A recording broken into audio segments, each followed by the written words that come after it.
안녕하세요. 잘 지내셨죠? 자, 이번 시간에는 아, 중간 시대의 하나님의 선거, 중간기라고 하는데요. 중간기의 하나님의 선교에 대해서 살펴보도록 하겠습니다. 중간기가 언제인지, 또 중간기에는 하나님께서 어떤 선교를 하셨는지 이런 내용들을 살펴보도록 하겠습니다. 강의 목적은 이 강의를 통하여 중간 시대에 있어서 하나님의 선교를 알아보기 위하여, 강의 목표는 이 강의가 끝나면 여러분들은 중간 시대의 정의와 그 시대 속에 일어난 여러 가지 사건들에 대해 알게 될 것입니다. 중간 시대의 이스라엘의 선교적 역할에 대해서 여러분들은 알게 될 것입니다. 이거는 신약 시간에도 배우시게 됩니다. 정모 교수님이 워낙 잘 가르치시니까요. 신약 성서 배경사라고 하는 부분이 이제 이 부분에 속하는 부분입니다. 그때는 또 여러 가지 것들이 있으니까 그때는 또 신약 시간에 맞게 배워지면 될 것 같고요. 저는 또 이 성교학적 관점에서 이때 어떤 일이 있었는지, 이것이 성교에 어떻게 중요한지 이러한 것들을 여러분들에게 가르치게 될 것입니다. 자, 중간시대의 정의는요, 구약의 마지막 선지자인 말라기부터 신약 시대까지를 이야기합니다. 자, 그러니까 말라기 선지자부터 신약 시대 사이의 기간, 약 400년에 걸친 이 기간을 우리는 중간 시대 혹은 암흑기라고 합니다. 암흑기라고 하는 것은 하나님께서 선지자를 보내시지 않고 침묵을 지키시는 기간이라는 뜻에서 암흑기라고 하는 것입니다. 중세 암흑기와는 또 다른 부분이죠. 어쨌거나 이때를 여러분 중간기 혹은 중간시대라고 부르고요. 이 사이에는 이제 우리가 알고 있는 것과 같이 성경에 아무런 내용이 없습니다. 물론 여러분들이 구약 시간에 배우시게 될지 모르겠지만 예를 들어서 다니엘 같은 거, 다니엘서가 예언서이냐 아니냐부터 시작해서 다니엘서의 기록 연대가 언제이냐 이런 부분을 본다고 한다면 만약에 다니엘서를 BC 2세기경의 산물로 본다면, BC입니다. BC 2세기의 산물로 본다면 이때 다니엘서가 들어와 있는 거죠. 근데 다니엘서는 이게 묵시서거든요. 그래서 이러한 것들은 구약 시간에 배우시길 바랍니다. 구약 시간에 또 질문을 하셔야 되고요. 질문을 통해서 배워 나가시는 것이 좋습니다. 다니엘서는 사실 예언서의 범죄들이 있지 않아요. 유대교에서 본다면. 우습잖아요. 유대교에서는 다니엘서가 예언서가 아닌데 우리는 예언서라고 주장하니까. 그것도 좀 우습지 않습니까? 네. 그건 상당히 사실 우스운 거예요. 자, 그래서 어쨌거나 이 기간 동안에 우리 성경에 보면 400년 동안 기록이 없죠. 그러나 이 기간 동안에도 성교의 하나님께서는 약속되어진 메시아, 즉 그리스도의 초림을 준비하고 계셨다라고 하는 것입니다. 이 기간 동안에 하나님께서 가만히 계셨던 것이 아니고요. 이 기간 동안에도 하나님은 그리스도의 초림을 준비하고 계셨습니다. 특별히 신약 성경의 특징인 원심력 선교 사역을 위한 유대인들의 어떤 분산이 있었습니다. 그건 차근차근히 한 개씩 살펴보게 될 것입니다. 자, 일단은 말라기부터 예수님 오실 때까지 이 기간 동안을 우리는 이제 중간 시대라고 한다. 일단은 됐죠. 중간 시대. 그리고 그러면 이 시대 가운데 어떤 일들이 있었느냐? 그 일들을 살펴보도록 하겠습니다. 자, 중간시대 동안에 여러 가지 중요한 발전들이 있었는데 그것이 무엇인가 하면 이 400년 동안에 굉장히 많은 일들이 일어나게 되는데 일단은 강대한 왕조들의 교체. 뭐 그게 이제 우리가 너무도 잘 아는 것처럼 어디서부터 할까요? 뭐 아수르 제국, 아시리아, 그다음에 바벨론 제국, 바벨로니아, 바벨론을 페르시아 제국, 그렇죠? 이렇게 쭉쭉 연결되어진다라고 하는 것이죠. 이 페르시아 제국.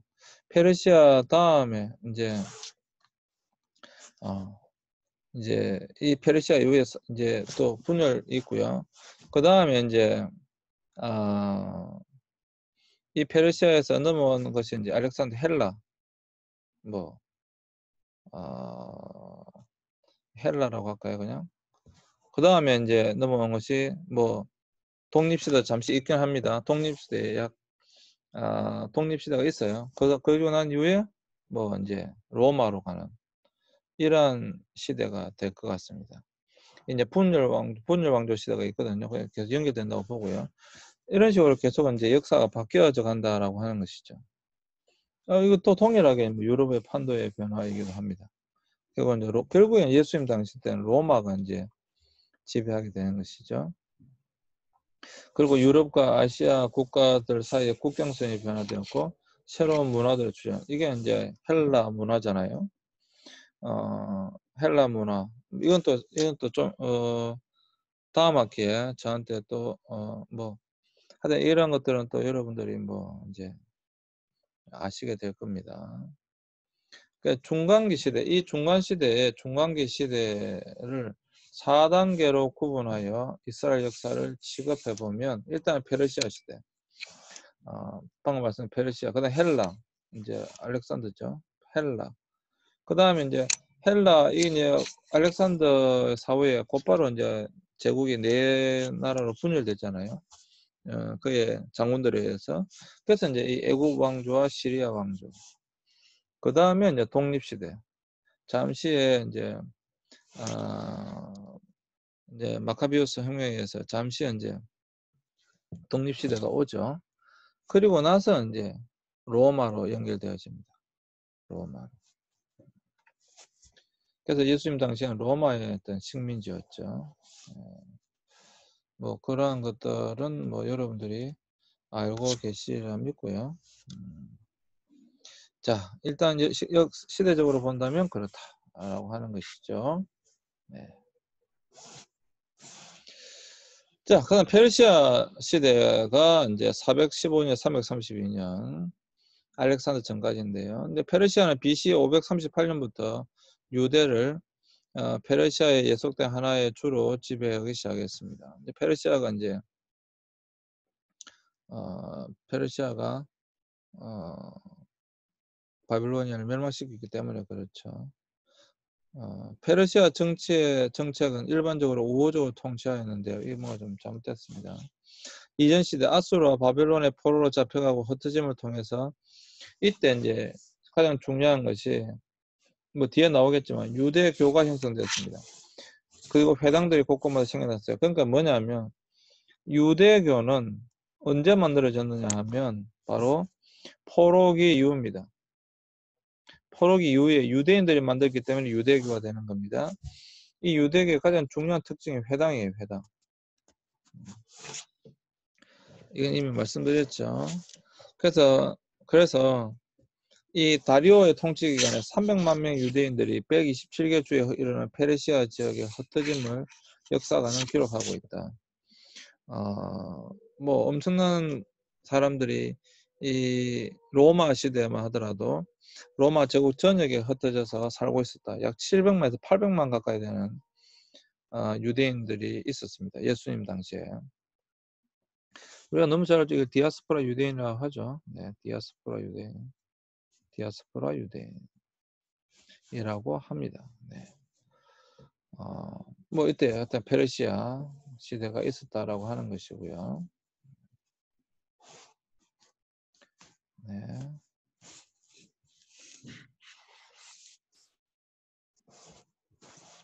헬라 시대. 헬라는 이제 전 세계 문명을 통일시킨 시대인데 알렉산더 대왕은 뭐 우리가 너무도 이제 잘 알고 있는 아리스토텔레스라고 하는 이제 그 유명한 철학자에서 배웠기 때문에 이 아리스토텔레스로부터 교육을 받은 알렉산더는 헬레니즘의 사도라고 불리게 됩니다. 헬레니즘의 가장 중요한 것이 이 헬레니즘이라고 하는 이것의 가장 중요한 것은 일단은 헬라 철학이고요. 이 헬라 철학은 그 이후로도 계속해서 기독교와 상호 영향을 주고받습니다. 뭐 이건 굉장히 중요한 부분이에요. 이 헬라 철학은 사실 뭐 지금까지도 이 헬레니즘의 이 사상은 지금까지도 사실 유럽 사회를 거의 지배하고 있다고 봐도 되고요. 사상사적으로. 이 헬레니즘과 이 기독교 사상, 기독교, 헤브라이즘이라고 하는데 이 기독교 사상은 서로 영향을 주고받으면서 끊임없이 이제 성장해 오고 있죠. 네. 어쨌거나 이 알렉산더가 헬레니즘의 사도라고 불리게 된 왕이고요. 이때 복음이 세계화되는 데서 유익한 면이 있었는데 하나가 헬라 철학이고 하나가 뭐라고 했어요? 헬라어라고 했죠. 헬라어. 예. 사도들이 복음을 전가할 때 헬라어로 언어가 통일되어 있었기 때문에 그렇다라고 하는 것이죠. 그래서 헬라 문명을 애국과 서부 아시아에 확산시켜 놨고요. 그리스인과 이방인 사이의 구별을 어느 정도 완화시켜 놨고요. 그래서 기독교 복음을 위한 마음을 준비시키는데 굉장히 큰 역할을 했다라고 하는 것이고요. 무엇보다도 헬라어가 개화된 사람들이 말하고 쓰는 세계적인 통로가 되어 있다. 언어가 통일되어 있다라고 하는 것입니다. 그리고 유럽에서 인도에 이르는 바닷길이 발견되었다. 라고 하는 것입니다.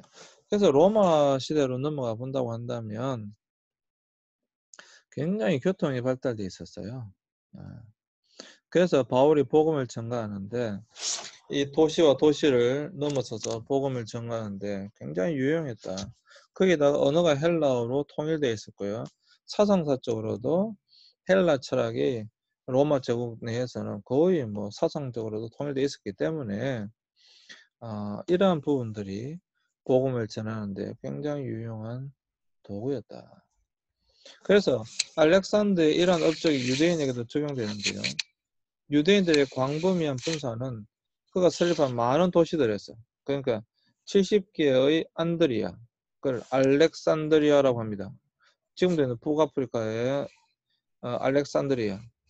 그래서 여기에 유대인들이 거주하도록 허락했다라고 하는 것이죠. 대표적인 게 알렉산드리아인데요. 네. 사실 알렉산드리아만 하더라도 여러분 알렉산드리아만 하더라도 북아프리카 이제 이집트에 있는 알렉산드리아만 하더라도 그 이후로도 여러분 기독교 신학의 발전에 큰 영향을 끼치게 됩니다. 이 알렉산드리아가. 알렉산드리아는 그 이후에 뭐 신학뿐만 아니라 모든 교육에 굉장히 큰 영향을 끼치게 되는데 왜냐하면 이 알렉산드리아에 세계 최고의 도서관이 있었어요. 세계 최대의 도서관. 여기가 이제 해안 도시다 보니까 유럽과 아시아와 아프리카를 잇는 이런 해안 도시다 보니까 굉장히 무역이 활발했습니다. 배를 타고 무역을 했었기 때문에 각 나라로부터 많은 양의 책들을 구할 수가 있었습니다. 그리고 그 구해진 책은 필사를 해서 알렉산드리아 도서관에 계속해서 양을 늘려갔던 것이죠. 그래서 이 알렉산드리아는 사실 그 이후로도 굉장한 학문의 발전하는데 큰 기여, 기독교 신학의 발전에도 큰 기여를 하는 도시가 바로 알렉산드리아입니다. 두 번째 시대가 이제 헬라 시대가 되겠습니다. 뭐 어렵지 않죠. 그냥 뭐 그냥 그렇다라고 하는 것이니까 여러분 그냥 그대로 알고 넘어가시면 될 것 같습니다. 자, 그 다음에 이제 애굽 왕조와 시리아 왕조가 있는데, 이 애굽 왕조와 시리아 왕조는, 애굽 왕조는 BC 320년에서 198년까지인데요. 대체로 평화로운 시대였고요. 알렉산드리아는 유대교의 중심지가 됩니다. 방금 말씀드린 것처럼. 구약 성경을 그 당시 보편적인 헬라어인 코이네로 70인의 학자가 70일 동안 작업 끝에 번역하여 헬라 번역에 보편화시켰다라고 하는 전설의 고향입니다. 네. 그냥 말하기 좋게 그렇게 하는 거예요. 70인의 학자가 70일 만에 히브리어 성경을 헬라어 성경으로 번역할 수 있었을까요?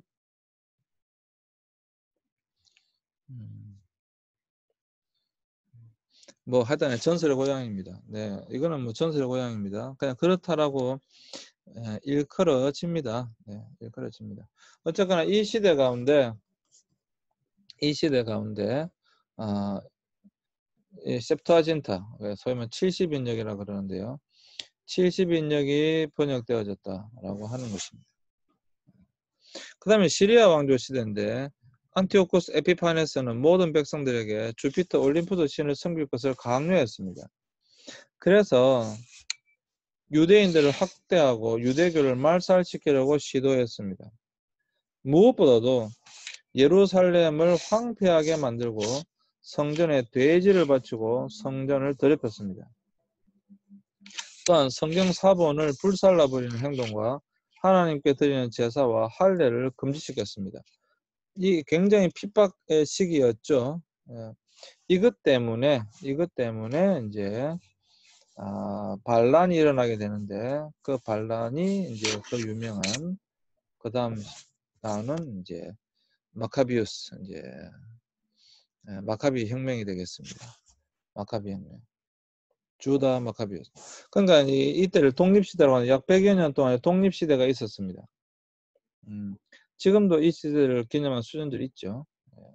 어쨌거나 이 마카비가 제사장 마타디아스의 아들인데 이 마타디아스는 이방신을 숭배하라는 안티오쿠스 에피파네스의 장교의 명령을 거절했습니다. 그리고 흩어진 이스라엘 백성들을 이끌고 게릴라전을 펼쳐서 이스라엘의 독립권에 기반을 다졌습니다. 사망 후엔 그의 5 아들 중 하나인 유다 마카비우스로부터 시작된 5 형제, 요나단, 시몬, 요한, 엘리아살을 통해서 도시 국가인 예루살렘이 통일된 왕국으로 성장하게 됩니다. 이때를 약 100여 년 이 시대를 독립시대라고 합니다. 그래서 이때 예루살렘 성전이 회복되고 성전을 깨끗하게 정돈했고요. 수전절, 이게 이제 수전절이라고 했잖아요. 수전절의 기원을 만들게 됩니다. 유대인은 다시금 한 명의 대제사장과 한 명의 세습주를 갖게 되었습니다. 그리고 종교적 자유와 거의 완전한 정치적 독립을 이때는 누릴 수 있었습니다. 그래서 이 시대 속에서 종교적으로 바리새파와 사두개파가 나오게 됩니다. 자, 이때를 우리는 독립시대라고 합니다. 이 시대를 넘어서서 이제